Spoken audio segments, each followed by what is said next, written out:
Hello, everyone. Welcome to the Imperial Holonet. I'm JID123. I'm with the Antilles. And I'm a dummy. I'm in Eurocole. Do you I like thought you Star said Wars? Nuggies. Oh, God. Do you like Star Wars? But do you ever notice how there's so many Star Wars books and comics at your local bookshop? Gosh, there's so many books and comics at my local bookshop. Do you ever ask yourself, where do I begin? Where do I begin? Well, don't worry, mysterious person who's totally not saying lines I am repeating. We are here to help you. We are EU fans. What are EU fans? Fans of the thing we like to call the expanded universe. Ooh. Oh. What is the expanded universe? Well, let me give you a little brief history. After the success of Star Wars A New Hope...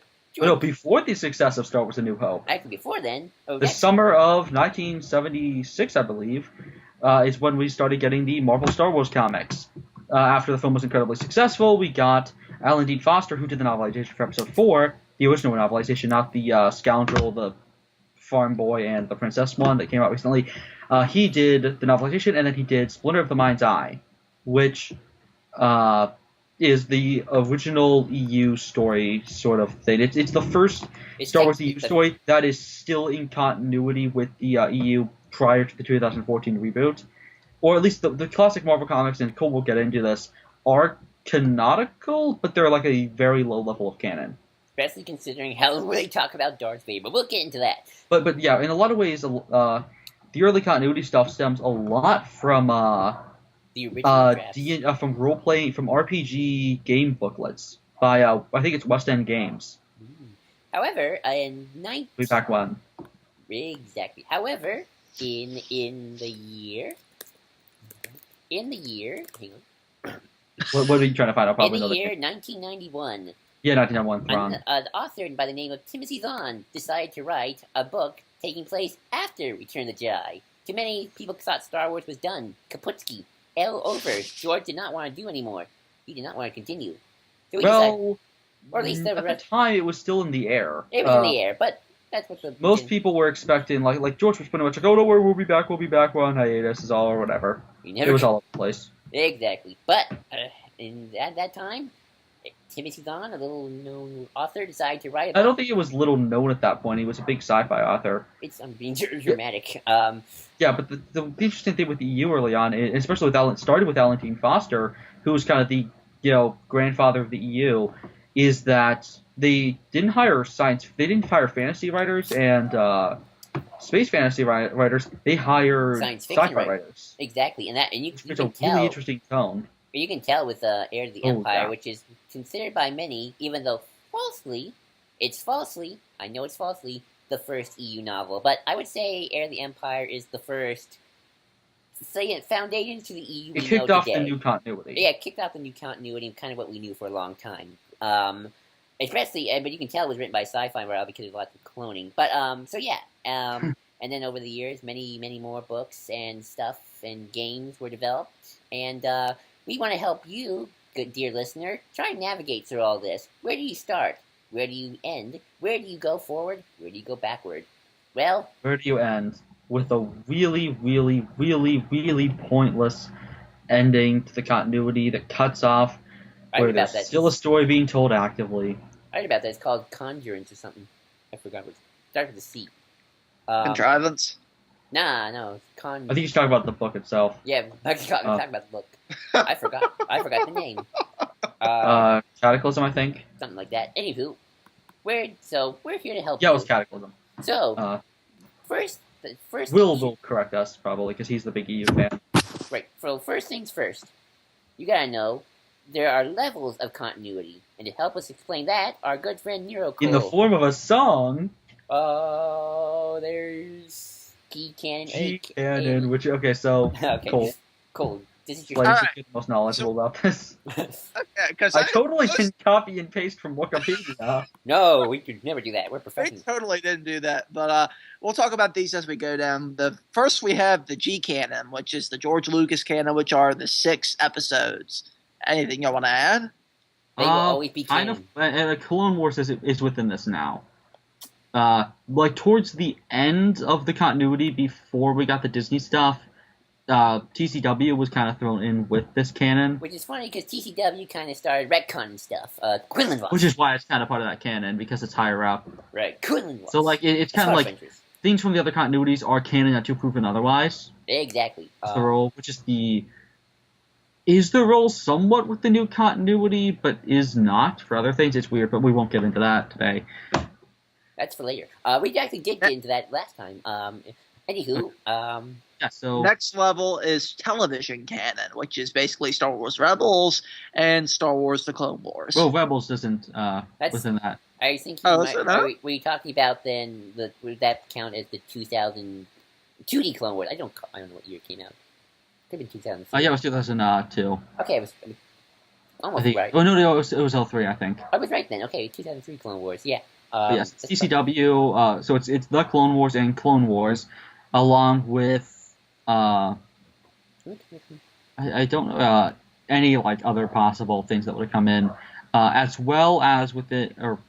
Well, yeah, that's pretty much it. It's the live action. I don't think Robot Chicken's canon. No. That'd be It's awesome. the animated shows, which again, TCW. The rule is that TCW, since it's created by George Lucas, gets a higher billing in terms of continuity. Right. Has higher pull. But next, C canon, which is continuity canon, consisting of all recent works and many older works released under the name of Star Wars books, comics, cartoons, yada yada yada. And games are special. Games are kind of a different case because, like I know with KOTOR 1 and 2, the story for the most part is, but some of the options you choose in game and some of the gameplay may not be canon. Like Revan So some Gender. options you exactly, and Revan's dark side ending, not canon. But there's still options you can take, but they are not part of the continuity. So, anyways. yeah, and we should also add that the rule of thumb when it comes to Star Wars games is that if there was a novelization, that is what is canon. For The Force Unleashed, the game is not canon. The novel is. Does that mean? In fact, especially because the games aren't actually a full thing. The games are actually combined, like the Wii version and the Xbox version and stuff like that. Those tell different stories. It's the same overarching story, but there's different missions in between. And all of those are canon, but the novels collect all of them, including some stuff that you don't see, like Rom Coda, like in Force Unleashed 2, Rom Coda being picked up on some other planet. Does that mean? Oh, no, sorry. It's that they went to Nar Shaddaa to look for him before they went to Bespin. Does that mean Star Killer isn't as OP in the novels, or he's still OP? No, he's not as OP. Again, that's the point. Is that the game is just there for gameplay, but they know that it's not canon. Okay. I actually check that out now. Keep going, Colt. Next. The next thing is secondary canon, which is basically stuff that can or may not be canon. It's basically what Red said. It's canon until proven otherwise, or it can be discredited at any point. That's more for the new stuff then, right? Yes. Okay. Is that for the new stuff, Red? Oh, what do you mean? We said canon that can be proven otherwise. That unless there was discredited. Unless there was stuff I didn't realize that was. Like C canon elements that have been known to appear in the movies, thus making them canon. G canon. We're on secondary canon. I know, but it says thus making them G canon. Okay. So like the name Coruscant, Swoop Bikes, Quinlan Voss, Ayla Secura, YT-2400 freighters, which is the Falcon, and Action 5 transports are canon because I'm sorry, I'm on C canon. Shit. This is confusing because it's not divided correctly. Wait, we're trying to make it simpler. Yes, stuff like secondary canon to be used or ignored. So it's kind of just like deciding the writer can pick and choose. The best example of this is the Marvel Star Wars comics, because those have really weird stuff, and heck, those go as far as to have Vader, to explicitly show that Vader is not Luke's father and that he is his own person. Right. Splinter of the Mind's Eye, I think, is a more interesting example because for what he never fully contradicts anything. Well, except for Luke's lightsaber, Vader it doesn't. He said Vader didn't recognize it. Well, yeah, because they were in a dark cave when he fought him. Okay. Okay. That's true. And he actually disappeared immediately because he wanted to draw him out, and then I think it got knocked away. Well, no, Leia was using it actually, and then he sliced his Leia to shreds almost. That's true. Yeah, some of the early E. Not really focused. Plus, there's a big, force energy thing. But yeah, so yeah, like the Marvel Star Wars comics, like they're really weird and Not they the contradict. current ones. Yeah, the classic ones, which aren't that good in a lot of ways. They don't really feel like Star Wars. They feel like something you see in like the classic Guardians of the Galaxy comics, just happening to have characters named Luke Skywalker and Leia Organa. Like it's not really tonally Star Wars and continuity wise. It spits in the face of a lot of stuff. The rebellion doesn't function the way it does, and the EU and stuff like that. So that's not really considered to be canon, except for elements like, funnily enough, like Lumaya. Like Lumaya is a massive part of continuity and part of C canon. But so she's a part of S canon that is C canon, but the stories with her in S canon are always canon. They're fluctuating. The specifics. And we're trying to make it easier on you folks to understand all this. We still can't figure it out ourselves because it's freaking Star Wars continuity. Exactly. But don't worry, we'll simplify this once we're done going through the canon. And then we have N-canon, which is non-canon. Basically, what-if stories that are published under the Infinity label. So these are just stories that just... What's a good example of this? Anybody want to pitch in? The Star Wars Infinity books themselves. Yeah, Star Wars Tales, stuff like Skippy the Jedi Droid. Robot Chicken. Well, Robot Chicken is already right out of the gate a parody thing. That's true. I mean, it's still like good. It's true. But yeah. These are Fs and stuff like that. And of course, they say deleted scenes and stuff cut from canon.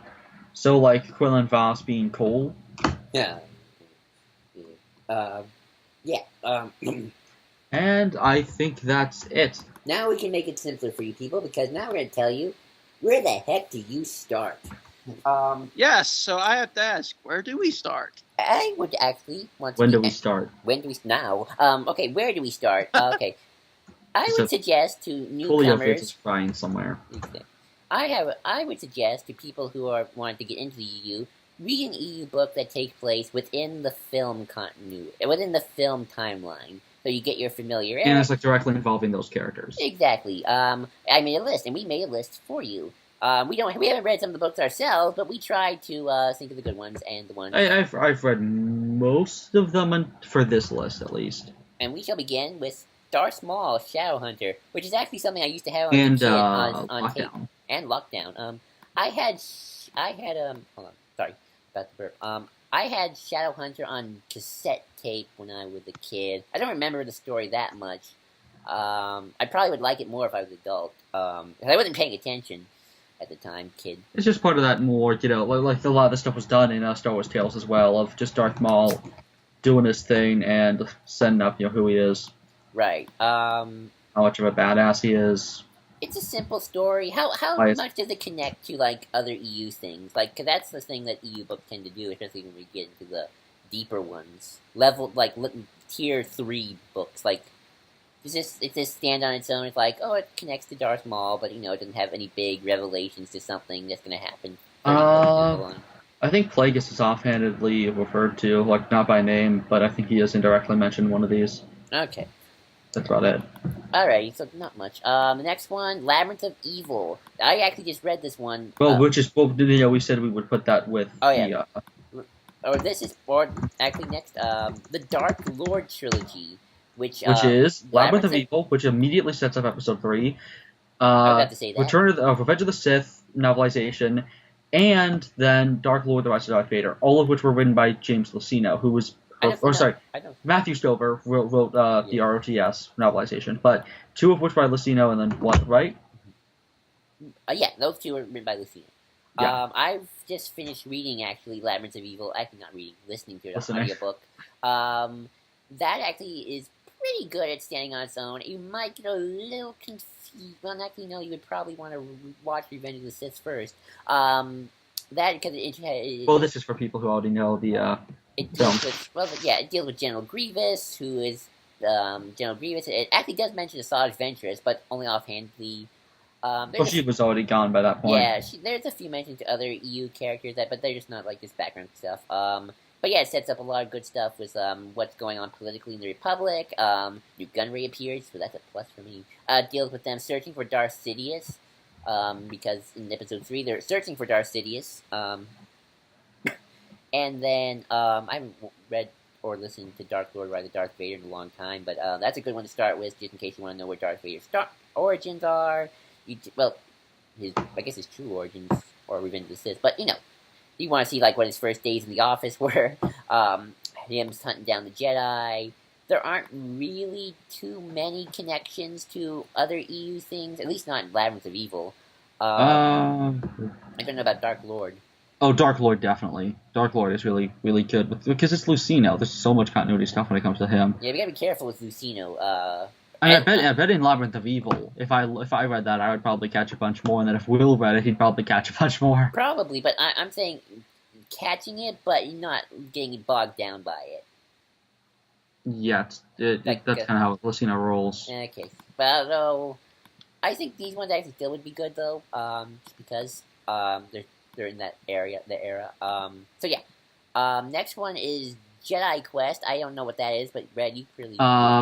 Yeah, Jedi Quest is pretty much why a lot of people really, really liked, or why a lot of people were both pissed and somewhat defended Anakin in the films, because this is the journey of Anakin and Obi-Wan between episodes 1 and 2, and really builds up their relationship, and so seeing Anakin kind of be a psychopath in episode 2 is annoying, but then seeing him also have his relationship with Obi-Wan is really good. Oh. It's just some really good books. They set up for Ursa Lin, they set up they don't set up Siri Tashi, she's from Jedi Apprentice, which is tied in with this. I suggest that heavily as well, because that really sets up episode 1, and sets up a lot of characters who are used in, and in fact sets up like some direct, stuff that's in Jedi Quest. And it's just really good character stuff. They're young adult novels, but they're really cheap, and they're really, really good. They're just kind of short stories. Are they easy to follow and don't get bogged down? Okay.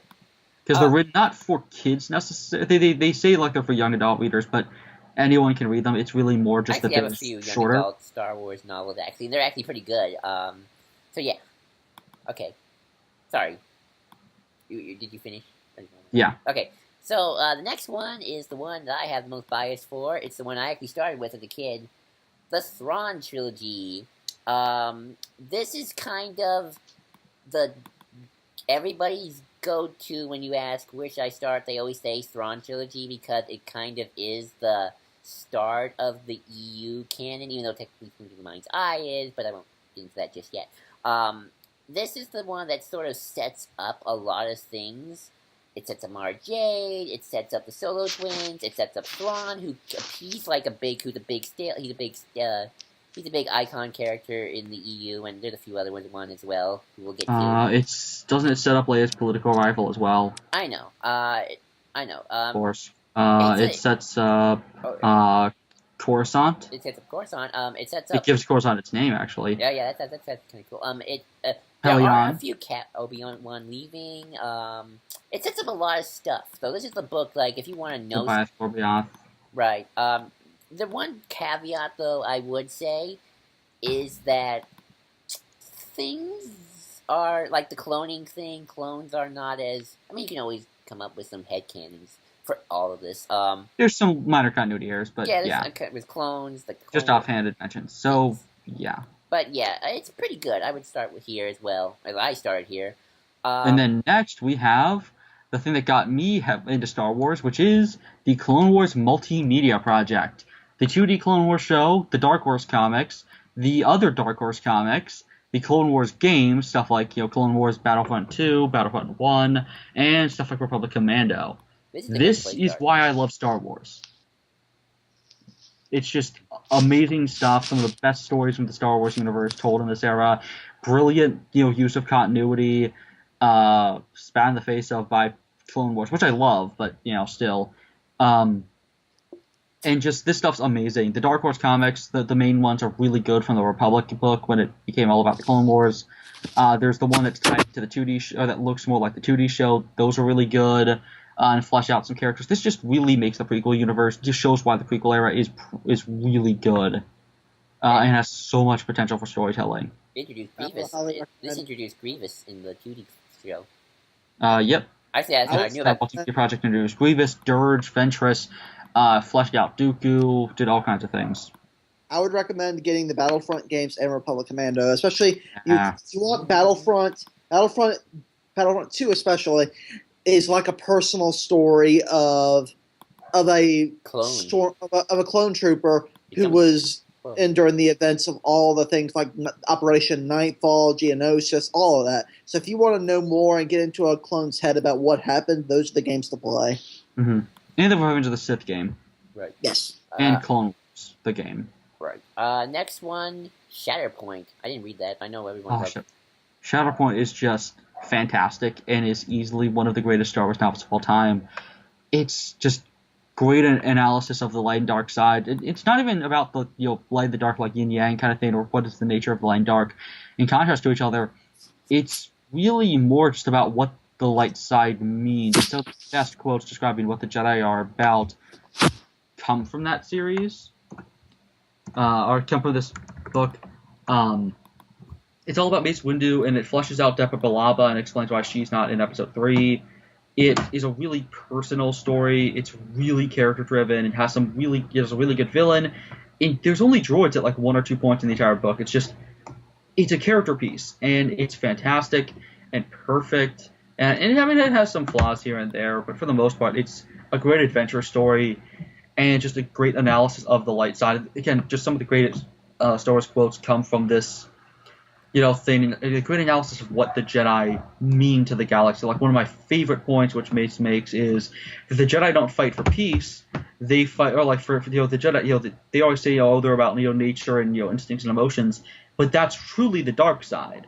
And that the Jedi, when they say they fight for peace is a construct of society. They're not fighting for peace, they're fighting for society. They are fighting for the Republic, they're fighting for humanity, for culture, for people, and that's what they stand for, and that's what they swear to protect. And he says, we don't fight for peace, we fight for justice. Justice. And I love it. It's amazing. It's perfect. You have to read it. It's just the best, and Nick Rizzuto is like the coolest character ever, and the fill-in there is great. He shows up in some later stuff. Just, it's amazing. It's really worth reading. Alrighty. Next on the list is The Force Unleashed. Let Cole talk about this. I'm actually surprised about... Let Cole talk about it. Okay, but I actually want to say something. Alright. So The Force Unleashed, before Rebels came out, this was the game that kind of set up how the rebellion came about. That's just a very, very brief summary of what the game is about. The game is actually about Vader taking on an apprentice, and that apprentice rising up and turning on his master, but doing that through the light side. And then the second game gets a little more convoluted. I would recommend the first game, honestly, because the second game, it might have been a little better if a third one had come out. But honestly, all you really need to know is for this, you should just get the first game just for a story of the Vader having an apprentice that's done really pretty good, well. And with the novelization as well. I kind of like to just ignore the second game and just pretend that didn't happen. But yeah, but do you think that's a good place to start? I mean, this is where people should start, guys, remember? Yeah. Okay. It's a fun game. It gives you a nice feel of what the Dark Times era is. It showcases some cool little things about the rebellion that's set up in Episode 4. Even though some characters like Bail Organa are kind of... This is for people who know the films. That's true. Yeah, for people who know the films, it's you keep forgetting that. Somebody like, say, Johnny knows who Bail Organa is. That's true. Okay, that works. Yeah, so, yeah, I guess I would say Force Awakens. The Force Unleashed, sorry, that's when you have TFU. TFU, sorry. It took me a while to figure out what you were saying. Yeah, it's Force Unleashed is a good place to start. It's the one with Starkiller. I know. Yeah. So, any other thoughts on TFU? No, Starkiller's a cool character, I guess. I'll say this. If you're expecting an end to this game, don't hold your hopes up if you do get into it. Unless you just play the first one. Just play the first one and play the first one in Ultimate Sith Edition. Yeah. It's a fun little thing. But yeah, then the next one is it's one of my all-time favorite Star Wars things. It's perfect. It's amazing. It's everything I want from a Star Wars thing, and it's the reason I'm so excited for Rogue One. It's the Empire ongoing, which became Rebellion. It's amazing. It's a series of short, one-off issues. Some of them two-parters, but just set sometime between during the Dark Times era and during the films. And some of the great Star Wars stories that have inspiration on like Clone Wars episodes, stuff like that, come from this era. There's some great stuff in analyzing the Stormtroopers, analyzing Vader, analyzing the Imperial officers, analyzing what it means to be part of the Rebellion. There was like a 6-part arc that spread over the course of like 10 issues, all about Biggs Darklighter, and it is probably one of the greatest Star Wars stories ever written. It's probably in my top 10. Just this arc about Biggs. All right, I got a question. Did they reprint that as the Marvel one? No. Okay. The Empire Trade is a series of other things that I will talk about later. Okay, I get confused because they say Empire. Yeah. Empire is just brilliant. It has like some stories about, again, like just about loyalty and about, funny if there's a story called Loyalty about a clone trooper on the Death Star dealing with possibly with the rebellion and everything. It ends with the Death Star blowing up, and it's really interesting moral gray area stuff about the Empire, and you get an explanation as to why people join the Empire and why people got to a point where they just didn't care anymore and just wanted order, even if it meant sacrificing innocent lives and stuff like that. It really builds on that era and makes the original trilogy 10 times more fascinating than ever before, which just, it's brilliant. And I would suggest the Biggs arc, which is spread out over a bunch of things, but there's an omnibus called Other Sons of Tatooine, which showcases that. I think one of the Empire trades also collects it, but give that a read. Give the, you know what? I'm going to find it right now. So you guys move on to the next one while I'm trying to find my favorite two-parter. Wait, I don't know which one of the Republic comics are. Oh, shoot. Wait. You talk. We'll talk about Legacy. Okay, so, I think we actually skipped something here. Oh, no, wait, you're right. I'm sorry. I don't know what happened. So, okay, so Legacy. Okay, so if you're a fan of Browncoat Eric, you know he loves these comics. Now, for anybody who doesn't know, Legacy is pretty much a series of comics that take place hundreds of years after Return of the Jedi. Luke, Han, and Leia are dead. The galaxy has evolved from then. And pretty much it's almost like it's a soft reboot of almost. It is because it's telling a new it's not a trilogy. I don't think it's a trilogy. It's a series of comics. It's telling a new story, but it has similar themes to the original. They have a Dark Lord. You still have the Empire, but they're doing. But it also deals with a lot of the stuff that's in the prequel trilogy. It deals with Darth Bane. It deals with the Rule of Two. It deals with the notion of Sith in general. A lot of stuff to do with Clone Wars. A lot of stuff with Palpatine and Maul and everything. But would you say it's heavy on continuity if you know your EU or? And not to mention the fact that the main villain is actually a guy who's 100 years old who's from the prequel trilogy. But you still say it's a good starting point, jumping off point? Yes, because it introduces you to that stuff. Like, if you don't know who Darth Bane, that's a nice starting point. If you don't know who Aisharat Head is, that's a nice starting point. If you don't know who Naga Sadow is, it's a great starting point. Okay, if you don't know who Freya is, it's a good starting point. Okay, so yes. If you don't know who Revan is, it's a great starting point. If you don't know who any of those characters are, if you don't know who Nihilus is, it's a great starting point. Okay, so yeah. Legacy, that's probably a good place to start. By the way, I found the comics. It is issues 17 and 18 of Empire, Amanonin Attack and To the Last Man, and they are just brilliant. They're written by someone Hartley. They're great. Awesome. Okay, so next one after Legacy, if I'm reading the list right, Last of the Jedi. Oh, Last of the Jedi. I love Last of the Jedi. This is one of the other things that got me heavily into Star Wars. Because I would go to book fairs and they would have these scholastic, young adult novels for Jedi Quest and Last of the Jedi, and I love Last of the Jedi. I adore that series. It's something that I still think is one of the best Star Wars books. It's one of the most adult, even though it's a young adult novel, because it's more just serialized. It's not really young adult as much as just short form or long form storytelling in the course of short stories. I feel like the term young adult novel gets stigma. I mean, obviously there are young adult novels that I probably shouldn't read, but just because it's young adult doesn't mean it's going to be bad. Well, I mean just in terms of how adult it is. Yeah. Because, I mean, when people get shot with blaster bolts in that story, they actually bleed. Ew. It's kind of horrifying. And, like, the main villain commits suicide. But, yeah, a lot of stuff from Rebels is ripped off from that. I didn't know that. I don't read. Like, really kind of on the nose ripped off. It's kind of hilarious. I don't know. I didn't read this book. I didn't read those books. But that doesn't mean that it's not Well, yeah, but if you don't know it, then you can't tell. It's not what my point is, though. Okay. I'm saying if you like some of the ideas of in Rebels like Kanan, this is them done even more like fleshed out. Oh, okay. Like if Kanan was the protagonist almost entirely. Gotcha. But with a much more interesting, I think, protagonist than even Kanan. I like Kanan, but First Lin is easily one of my favorite Jedi, and he's just amazing. And it does some great stuff with Vader. It does some great stuff with Obi-Wan. It does some great stuff with continuity. Going back to Polis Massa, doing a bunch of stuff with new planets, introducing elements, bringing stuff around. Again, it's continuing First Lin story, which started in Jedi Quest. It's just a really, really great thing. It really takes its time, and it makes a good jumping off point as well. We should probably say why these make good jumping off points. You mean on points? Jumping on points. Yeah, it's a really good jumping on point because if after you finish episode 3, it's a really interesting thing to read because it kind of just steals with what Obi-Wan's doing right afterwards. Right. I'm sorry. I feel like we should say why all of these are good jumping on points. I apologize. It deals with a lot of good continuity stuff. It's let's see. That's the whole point. Yeah, it has good continuity with the films. It introduces you to a lot of stuff in the EU by, like you have film characters meeting with EU characters, so it's a nice little transition between the two. So you start off with Obi-Wan, so you have a familiar face. Right. That's a good point.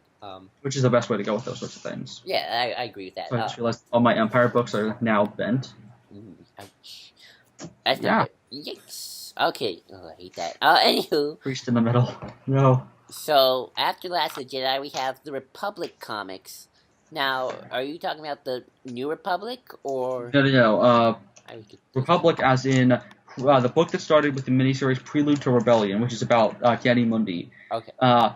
This is a series this was the introduction of the prequel trilogy we got from, I think, 1998. In fact, I just got... this has, like, how Nute Gunray became Viceroy and stuff. The Star yeah, that kind of thing. It dealt with Stark Hyperspace War, it dealt with Emissaries of Malastare, it dealt with Quillen... It set up Quillen Voss.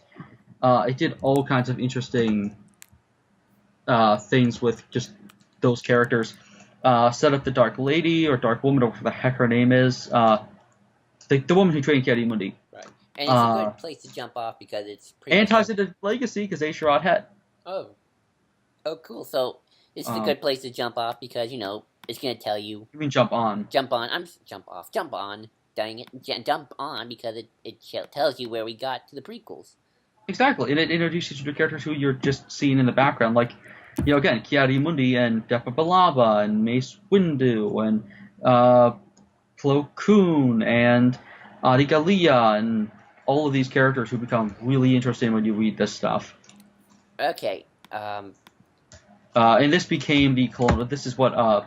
this book became the Clone Wars. They're focused on the Clone Wars in the... That's what I meant by Dark Horse Clone Wars, by the way. Oh, okay, cool. So the next one is the most interesting of the EU books, I think. Splinter of the Mind's Eye, the almost proto-EU book, if you will. Well, it is just straight up the first EU book, and it's amazing. It's really, really fun. It takes place right after episode 4. That's a good place. It's about Luke and Leia, and it's just really fun. And it's a nice adventure story, and it's just kind of not swashbuckling. It's almost like Indiana Jones, but Star Wars, but not as much like...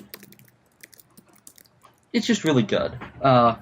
It's not a story that's continuity heavy, because continuity wasn't really around much. In fact, they call droids androids. They don't even call them droids. It's very sci-fi, but it's interesting. There's an Imperial officer who's really cool. Vader is really interesting in it. It deals with Leia being tortured on board the Death Star. It deals with her and Luke's relationship, which was obviously a thing when those comics and stuff like that were coming out at that time. It establishes some species that you saw in the background of episode 4 and gives them names like Yuzums. It shows how Vader is the Force to be reckoned with. It explores the Force a little bit more. Yeah, I think it gives the first usage of the term Sith outside of the Marvel comics. Right, because that's actually cool. It's just a really it's a really cool book. Okay, that's a good point. Okay, sorry. So after what were you saying about it? Me?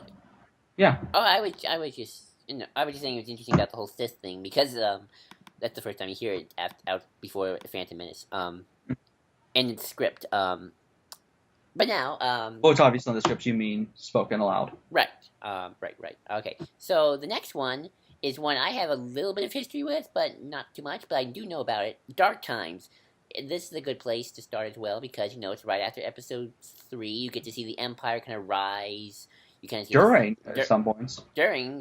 Well, it's because like a month for this you should read the Empire trade that Marvel put out because this is Dark Times kind of begins and sets up like characters like Das and his supporting cast in the final issues of the Republic comic and then the sequel series because those stories did so well. And so this is about Das Jenner at first, and then it turns out to be about some other characters.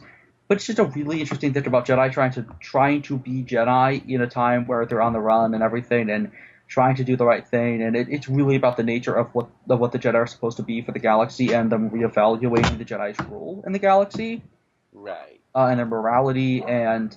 Seeing Darth Vader be awesome too. Oh yeah, it deals with some really good character stuff like Vader's first reaction to knowing that the Empire would use slaves is brilliant, and it's really interesting.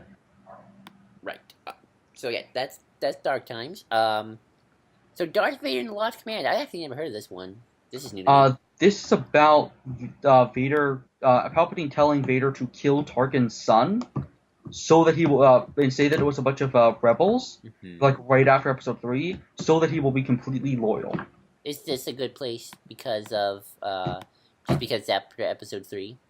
Yep, and it deals directly with episode 3 in a lot of ways because, some of the stuff in it has to, like Anakin, there's this psychic woman who keeps giving Anakin visions of like, what his life would have been had he not killed Padme. Ooh, that's sad. And like it's really sad. Where like he amends like a lot of roles within the Jedi Order, and like he has a son, and like she's like Chancellor, and he and his kid are like the leaders of the Jedi now, and like he's happy. And I love how like you have all these great transitions of him just like happy in these dream things, and then you just have Vader's like blank face, and then like this woman like keeps putting thoughts in his head of Padme who's like pregnant and everything like. From episode 3, saying like, "Why did you kill me?" Oh, that's and there's just this moment at the end where he breaks down. He says, "I killed." He's like, "I'm sorry, Padme. I killed you and the child you carried, and I hate myself for it. Like every single person I kill, it's not because I hate them; it's because I hate myself." And he's like, "I'm just waiting for somebody to kill me and do me in." And she explains why he's just so broken. And there's a great point in it where. He finds out, like, he thinks that they've kidnapped Padme. Like, he almost thinks that she might be still alive, that they kidnapped her or something. Mm-hmm. And there's this point where he just breaks into place, and he smashes Tarkin's son's head with his bare hands and screams, "Where is my wife?" And he just smashes the guy's head. I want to hear that with James Earl Jones' voice now. Well, no, because he doesn't have his mask on. His mask is off. He has no respirator. He is breathing through sheer hatred. Ooh, wow. And it's amazing. Like you can look up the panels right now probably. He has no mask at all. He loses one of his arms, so it's just the robot arm behind the glove. Mm-hmm. And he looks just so epic. And it would be like, you'd actually probably get Matt Lanter's voice in this case. Ooh. I love how they give like a skeleton version of Padme who says, "I forgive you." I would love to hear Matt Lanter scream I love this. Yeah, I killed you. I killed Anakin. I killed the child who carried you, and I hate myself for all I've done. She says, "Lord Vader, I forgive you." And then he's like, "What's that?" She disappears, and he's like, "Where have you gone?" And the person's like, "Oh, it's still in your heart, yada yada yada." Like I love how she's like, you can still you'll be brought back. There's still time or whatever. And I love how Vader, who's like just broken, uses the Force to like shield this guy and the woman who was messing with his mind. He was buried alive for days. Wow. And he was living on pure hatred and anger at himself. Yeah. And I love that. How did you survive? The dark side gave me all I needed. The traitor destroyed an insurgency, crushed, a system conquered. You have done well. Oh, and what if Mos Tarkin? Like, he's loyal, yada yada yada. There's still much left to do. And then I love how he finally gets his helmet again and everything. He says, "What is thy bidding, my master?" Like, he fully is Vader now.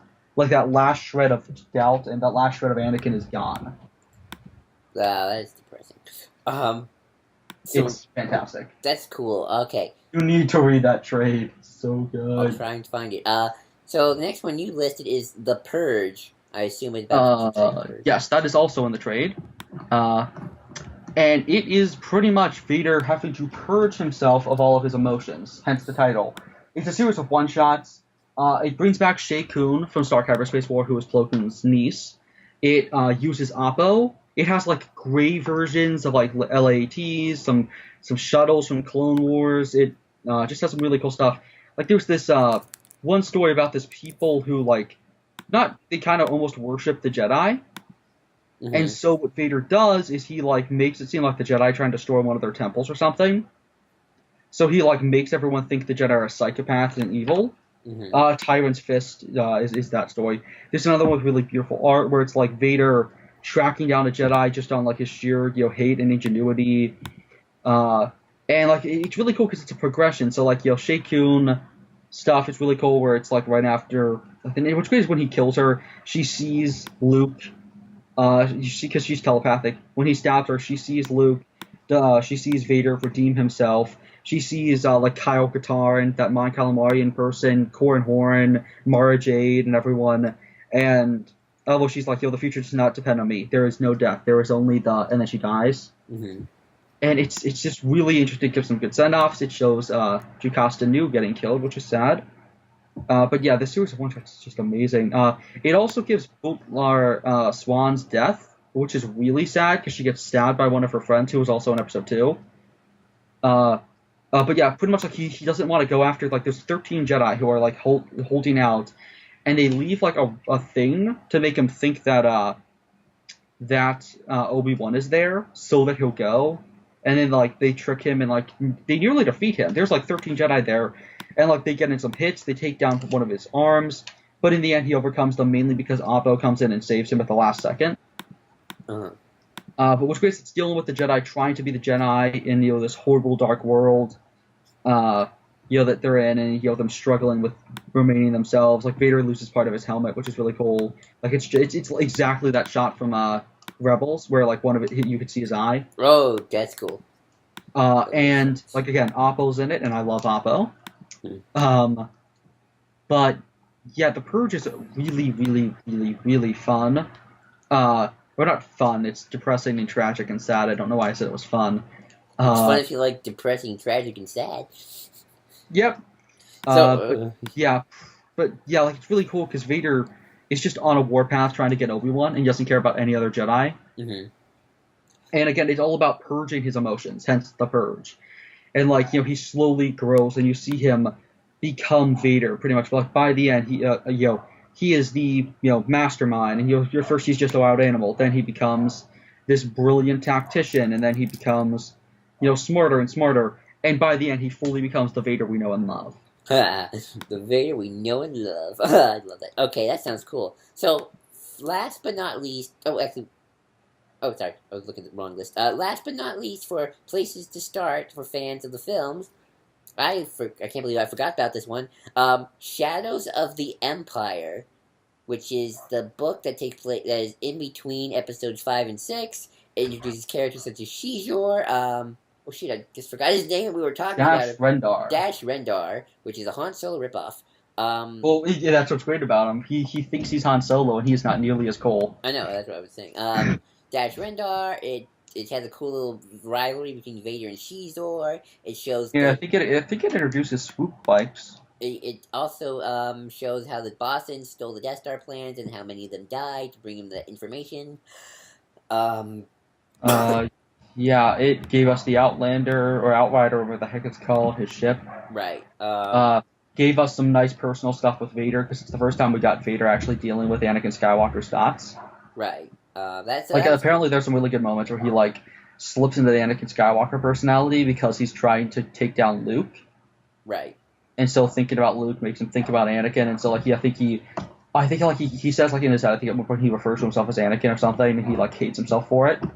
Yeah, there's some interesting Vader character stuff there. It has a radio play, it has a video game, it has a toy line, it has a movie trailer, it has a full soundtrack, A comic book and a novel. I used to have the comic book.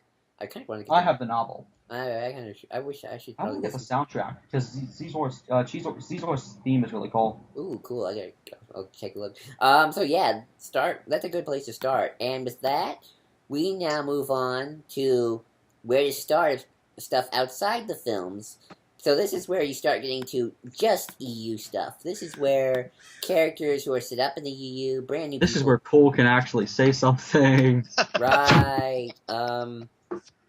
Yeah, he exists for those who forgot. Yeah. Yes, So I actually exist. we shall begin with the thing Cole knows the most. The one, the only, KOTOR. Tales of the Jedi. That's not on the list first. That's my joke because he doesn't know. He doesn't. But KOTOR. So What? I chose KOTOR because obviously So that's probably like the best place to start. I choose old KOTOR. Because it's the best place to start in terms of learning about the ancient Jedi, and in terms of just the story and the game, at least from what I know about it. I'm sure Cole can give me more stuff. It's the perfect KOTOR 1. I'm going to say KOTOR 1, obviously.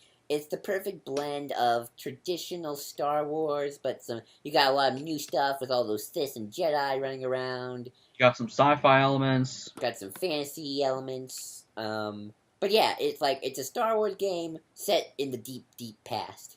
And I think that'll help a lot of people ease into it. Yeah, Cole, do you want to go deeper? Because this is your field, buddy. Yes, I would love to. Why should people start? KOTOR 1 is, if you love Episode 4 and everything about Episode 4, this is the game for you. It's not blatantly ripping off Episode 4. It has it does what TFA basically does, but it does it a little more subtly, and that's what I love about it. And their new, I wouldn't argue with that. Sorry. And plus, the thing about KOTOR that gives it such charm is, one, its story, and one, you get HK, that too, but also you get to create your own character. You get to be in the mess of all this. You get to make your own character whose origin you can't kind of make up. Well, you can kind of make it up if you want, until you go to the sequels. Until you go to the sequels. So, read the novel. It was the first game that allowed you to really take place in the Star Wars universe and have your say in what happened. That's all, and that's what I love about KOTOR 1. KOTOR 2, however, is a game that tries to be something else, and had it become the game it intended to be, I think it would have been the most amazing thing ever. And at points, it is. I have a love-hate relationship with that game, as you well know, if you've watched any of our podcasts. So, if you want to get deeper into the EU field, I feel like KOTOR 1 is one of the best places to start. Yeah. And the interesting is, KOTOR actually leads us to our next thing on the list, because there's a lot of references to that, this little series. Tales of the Jedi, which is something Red has probably more experience than I do. I love Tales of the Jedi. I just adore this entire series. It's so fun, and it recaptures the swashbuckling, serial kind of fun of Star Wars, but was the Jedi Academy is the first introduction we get to Exar Kun, Voto CS Boss, Nami Sunrider, all these amazing things from the Old Republic. But Tales of the Jedi is fleshing that out. It gives us who Ula Qel-Droma is. It's about those characters that were set up by Kevin J. Anderson, but it does it even better. And it's an actually story that people like. It's And Tales of the Jedi is just really, really good. Because again, it jumps around a little bit. It gives you some ancient Sith stuff. It gives you some Old Republic stuff. It's set about 30 years, I think, before the Mandalorian Wars and everything. The one thing I probably would say, though, is the aesthetics look really interesting. But that's what's great about it, is it's so alien. It doesn't feel... It's the tone of Star Wars. It's the species of Star Wars, but it introduces new species. And, it introduces you to new aspects and new ideas and the Sith purebloods and new planets. And actually, I think it might be the first time we got to see Coruscant. And just...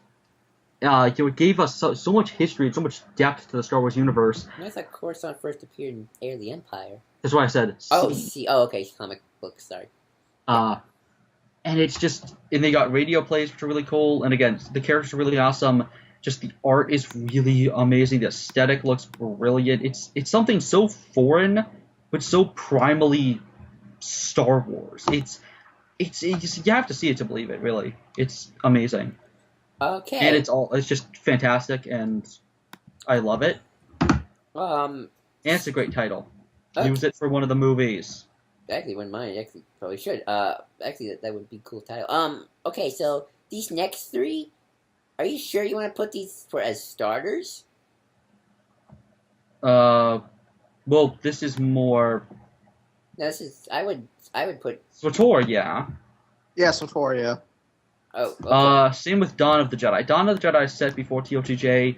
It is the oldest Star Wars thing. It's the beginning of time, pretty much. Well, not. I'm no, just because kidding. there was millions of years with the Hutt Wars, but this is the first Star Wars story because we sadly haven't gotten anything with the Hutt Wars yet. Well, Hutt Wars. That just sounds kind of fascinating. Oh, it's awesome. They completely devastate entire species, and nobody knows those species exist.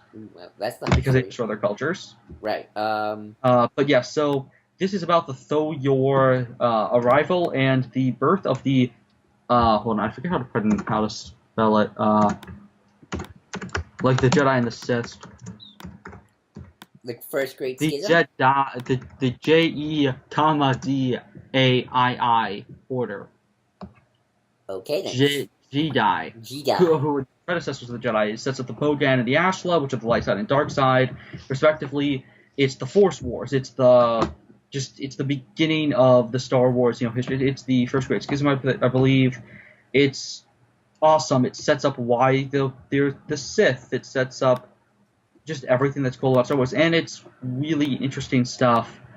And again, it's at 35,000 years prior to the events of New Hope, and just it gives you an explanation as to what everything is, and these giant pyramid ships that kidnapped Force users, and dropped them off onto Tython, and they were still there, and nobody knows who built them. It's really interesting.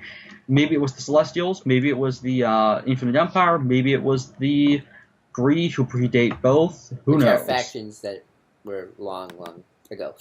Remember, well, that's the thing. It seems like I know those things were around at the time, which is why it's very possible it was the Gree. But don't start speculating. These people don't know what you're talking about just yet. I want to talk about the history lesson on the Gree. But yeah, next, SWTOR. I would heavily first play KOTOR first because SWTOR. Well, you don't have to. Play KOTOR will help you appreciate elements of this game a lot more. Especially Shadow of Revan. Oh, yes. SWTOR, Star Wars The Old Republic, is set 300 years after the events of the KOTOR games. And this is truly a game where you get to make your own character and exist within a Star Wars universe. If that is what you crave for and you want to learn knowledge along the way, this is your game. And you want to the thing is, I like KOTOR, but this is the ultimate Star Wars experience. Yes. Because KOTOR's cool in terms of story, but SWTOR is just massive. And SF2 made a great point about this. For all of its flaws, the world of SWTOR is just perfect. And the tone and the technology, it's the perfect blend between prequels and original trilogy and Old Republic. It's kind of Star Wars the game. Or Star Wars it's the singular just combination of everything great about Star Wars. And that's why I love the fact that it's the last little thing that's surviving of the old continuity that's still being done as we speak. Yeah. Right. It's really great. Oh, what about that other one on the list? Should we say that? Well, yeah, this is kind of once you read all of this stuff, then move on to Darth Bane for stuff outside of the main continuity, the Darth Bane trilogy. We've done a review on this. Right, I'm 1 out of 2. I'm 1 out of 3. I mean. Yeah, I'm 2 out of 3. It's amazing. It's fantastic. It's perfect. Just read it. Yes, and I don't know if this would be a good starting place, but it's definitely got a good main story that the continuity doesn't completely bog you down. At least maybe not for me, but I'm kind of biased. I'm kind of tainted already. it definitely helps you figure out where the Sith started in the films. But I would definitely advise doing KOTOR, maybe SOTOR first, beforehand. Okay. We'll probably go back to that again later, but first let's go to the next section of our list, which I don't know why we separated this from the rest of the stuff. Why did we do this? I guess it's its own thing. Because this is like the post Return of the Jedi stuff. Because we did how to get into the EU, and then how to read the EU, the consistent ongoing story from 1991 to 2014. No, that's true, but wouldn't ROTJ just be once you're into the EU section as well? Well, I guess. Oh, you're right. No, this is all ROTJ. Oh, okay. I guess you're right. So yeah. So I haven't read half of this stuff. I have read. So I guess we're kind of going. We're going to kind of BS our way out of this one.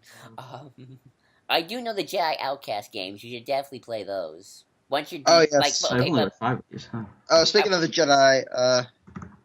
Speaking of Jedi Outcast, I would advise first you read the Thrawn trilogy before you start getting into the post-ROTJ era. Well, read these things. There is an order to these. Yeah, it's true. There is. If that's the case, then read Dark Empire as well, because that's actually I just love. Well, I'll get the order itself, but just talk a little bit about. Well, I guess Truce at Bakura is the first one. It sets up because it's set immediately after ROTJ. It deals with Wedge and Luke's bromance. It's awesome. It deals with the immediate ramifications of Palpatine's death. It's really interesting. Also get the Rogue One comics as well. Those are well. And the we'll do this in chronological order. Okay. Because those come a little bit later. Pretty much, you get Truce at Bakura, which is immediately which is the beginning of the New Republic era, which is 5 to 8 ABY. So you get Tales of the New Republic, because you got the we actually buy these. The entire Tales of series is great. Mm-hmm.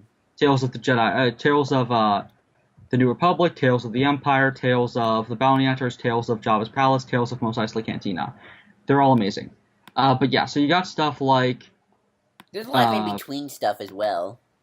Well, there's hold on, I'm trying to find. Oh yeah, Truce at Bakura, and then you got you got Dark Forces, Rebel Agent, Dark Forces, Jedi Knight, and then you have 6 ABY is the Rogue Squadron series, Courtship of Princess Leia, Tatooine Ghost, and all of these are you have to read them kind of consistently. Tatooine Ghost leads into and there's Forest Apart, I think that comes the Thrawn trilogy. Then there's X-Wing Ice Heart's Revenge. Then Jedi Academy, which isn't great, but I think you have to read it to understand fully. Then there's I, Jedi, which is about Cornhorn, which is a sequel to the X-Wing Rogue Squadron books. There's Children of the Jedi, Darksaber, X-Wing, Starfighters of Ad Umar, Planet of Twilight, The Crystal Star, Black Fleet Crisis Trilogy, The New Rebellion, Corellia Trilogy, Hand of Thrawn Duology, and Scourge. And I own most of these. I haven't read even half of them. But then there's the Young Adult series, Junior Jedi Knights. Then there is Young Jedi Knights. Then there's the New Jedi Order era, which is 24 to 25. And it is the New Jedi Order series, which is the Yuuzhan Vong War. Which is the biggest controversial thing in Star Wars history. Well, it was, at least, the biggest controversial thing in Star Wars history for a long time. Then becomes the Dark Nest trilogy. I don't know anything about that. That kind of sets up Jason Solo's betrayal. I think that's when Anakin Solo gets killed off.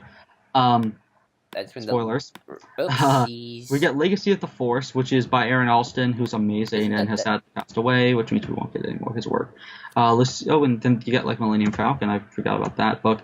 But yeah, so you got the sequel series, Fate of the Jedi, and these are all about Jason Solo's fall at the dark side and Jaina Solo dealing with this stuff. Then you got Action Mercy Kill by Aaron Alston, which is the final book he did before he passed away, I think. And then you got Crucible, which was by Troy Denning, which was setting up a new story, and I'm pretty sure I think that was the story where we had freaking Abeloth, who was one of the ones from Clone Wars, show up, and then we got the continuity canceled. So now here's this giant godlike being destroying the universe. It didn't even sound that interesting when I read the plot summary. It didn't even sound that interesting. Yeah, because reading the summary of a book is totally the same as reading. It still didn't seem that interesting in the plot. It didn't seem that interesting. Kind of seemed Thrawn, a dude who's a blue dude, tries to destroy the Republic. That sounds awesome because he's a blue dude. But it doesn't sound that cool on first look because you have to read it. Because you shouldn't judge a book by its cover, nor should you judge it by its back cover. Then why do we have summaries then? Why aren't all books blank? But because you have to read them. Then That's why do we they're have not summaries blank. then? Why shouldn't we have summaries? That's the point. I don't want to read So that you can explain what the plot is, but the summary doesn't have to necessarily grab every single person. It just has to be a description as to what the story is, so that if you forget what book you're talking about, I don't know. I still think just think about it this way. I actually do believe you should judge a book by its cover because that's the point of a cover, to judge if you want to buy it. I don't buy a book because I want it. Interesting. Yeah, somewhat, but obviously that's more of a thing of whether or not the cover is good.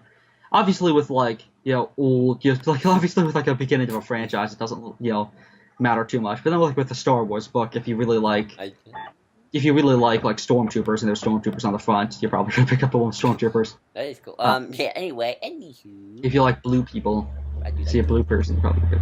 Yeah, and then of course there's there's a bunch of unreleased Star Wars.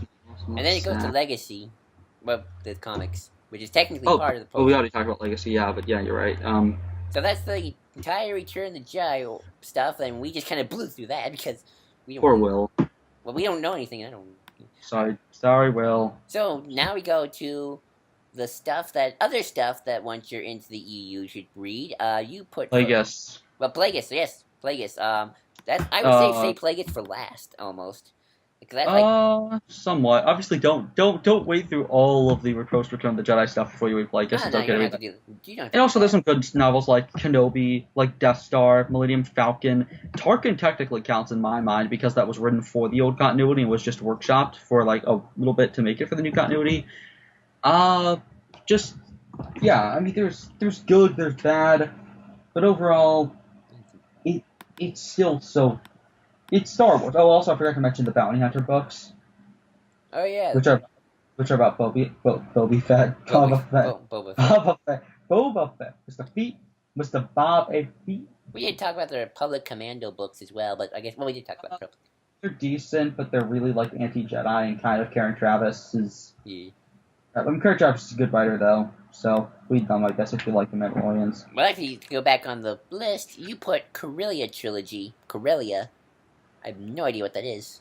Well, I was naming that as part of the, okay. That's in between several trilogies. It's up there. Oh, also there's Young Han Solo trilogy, which is good. And there's the Lando Duality trilogy. I think those are combined in one trade. Alrighty. I feel like we went through some of this stuff already, so I feel like we're almost wrapping up here. Yes, that's just be all end all. How would you get somebody who has, how would you introduce Johnny to the EU? How would I introduce Johnny to the EU? Oh, I'd probably show him the Shadows of the Empire comic. That was my first thing. If he asked me, what novel, I probably should. Well, first I would ask him, what kind of era are you into? Find out the era. Well, we know what Johnny likes. He likes Jedi, he likes Luke Skywalker. I would say either Thrawn trilogy or Tatooine Ghost, or the Callista trilogy, because that, Truce at Bakura. Or the Callista trilogy, because that's all about Luke. Why not Jedi Outcast too? That's a little. Is that about Luke? No, it's about Kyle Katarn. That's about Kyle Katarn. It's about Luke's New Jedi Order. I guess you would probably enjoy that stuff. I go with Thrawn trilogy just because it's an easy read. Thrawn trilogy is actually pretty easy to read. Jedi Knight too. Sorry, Jedi Outcast. My bad. Let's think of our other. Let's think of some of our friends. I would probably think. How would you introduce Cap? Thrawn Cap trilogy. really likes Aaron Alston, or not Aaron Alston. Cap really likes Kevin J. Anderson for some. I like Kevin J. Anderson as well, but most Star Wars fans really don't like Kevin J. Anderson for a lot of reasons. I think he's decent. He's reading Thrawn trilogy, so I guess if what?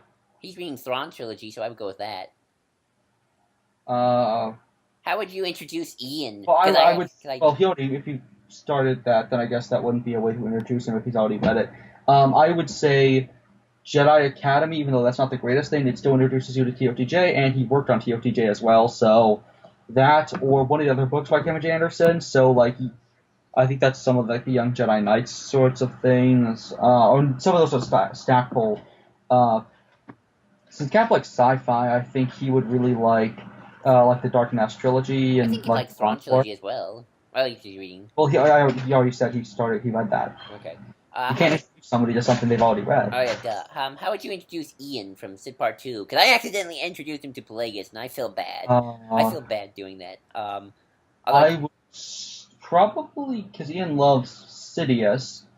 I would say, I don't know.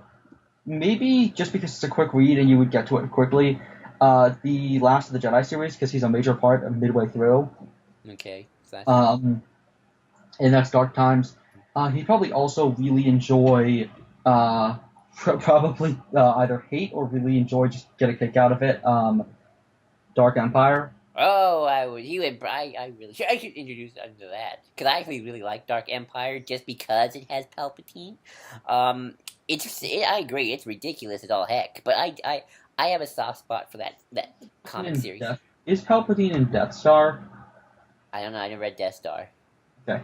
But yeah, so. And what about? Let's think of one more. How about Lo? Let's think of Lo. What about Lo? What Lo like? She likes X-Men politics. Keep telling her get the X-Men Rogue Squadron novels. Okay, she probably likes that. And those comics. Okay, and that's all our friends we can think of because.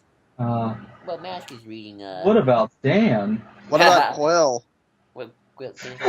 Dan's actually a new fan. Like, let's see. What are the two novels that Will hasn't read? I said Quill. Oh, I thought you said. Oh, no. I thought you said Will, and I was like, the writer's Will. What the writer? Will's intimidating when it comes to Star Wars. Quill has not. I don't know if Quill has watched all the movies, even with recently.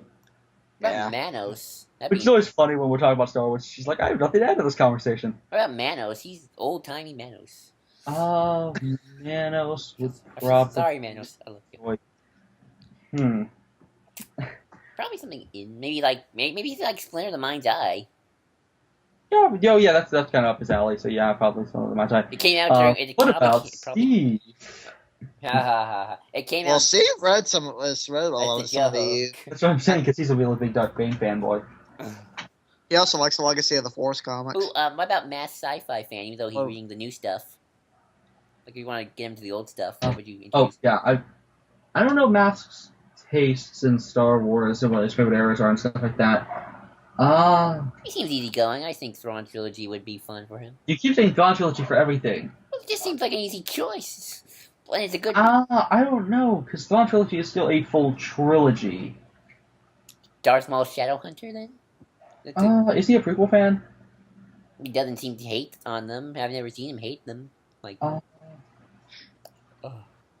I would probably go with something like True Sith Prakura or something, because he likes Return of the. Oh, that's what I would suggest for Johnny. Oh, I already said that, but yeah, like True Sith Prakura, because it's immediately after Return of the Jedi. All right, I have to ask y'all this: what would y'all do to get me more into it? Oh, Bane. Bane. You would probably know the stuff going on in Bane because they talk about all those characters from KOTOR. Oh, Revan's they go to the unknown world. Revan's involved. Yeah, Revan's. Yeah, so I think you should get into KOTOR. Me? No, Cole. Oh yeah, Cole. You should try KOTOR. Yeah, I think you should probably try KOTOR. I've heard it's good. I should. For the experts on it, but so yeah, that's our what we like to call expanded universe for dummies. If you want to get into the CU, AKA we talk about the expanded universe, AKA Tangents Ahoy. Exactly. So I'm till then. Next time, I'm JID123. I'm with Libra Chili's. Legends never die, bitches.